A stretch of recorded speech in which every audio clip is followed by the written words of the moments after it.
Now, this story leads President Cyril Ramaphosa has called for the lifting of sanctions in Zimbabwe.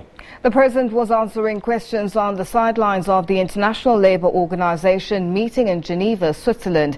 President Ramaphosa has also indicated that he will meet with Zimbabwe's President Emmerson Mnangagwa to discuss the current situation in Zimbabwe. The Zimbabwe challenge is a major one, not only for Zimbabwe but for Southern Africa and indeed for Africa.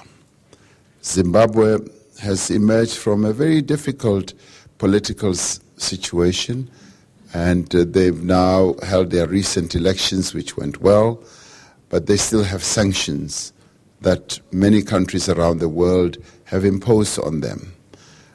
We've been some of those who've been calling on the world to relax the sanctions or lift the sanctions altogether so that Zimbabwe can begin to operate in an economic manner with the capabilities that it has.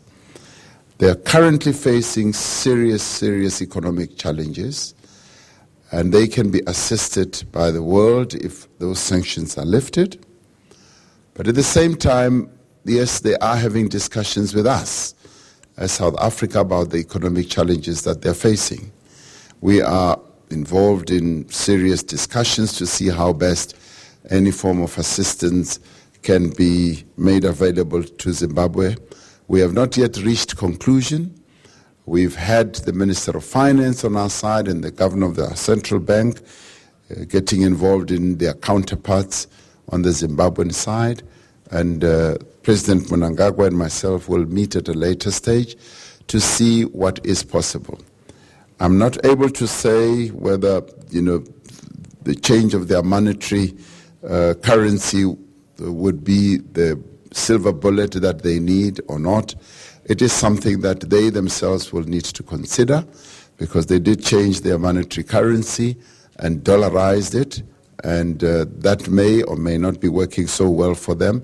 So those are some of the issues that we need to continue engaging in. But the world that has imposed sanctions against Zimbabwe would be even more helpful if those sanctions were to be lifted, because then Zimbabwe's economy could then begin to recover. It is no longer necessary to have sanctions against Zimbabwe right now, because they have embarked on a path of democracy and on a path of real recovery.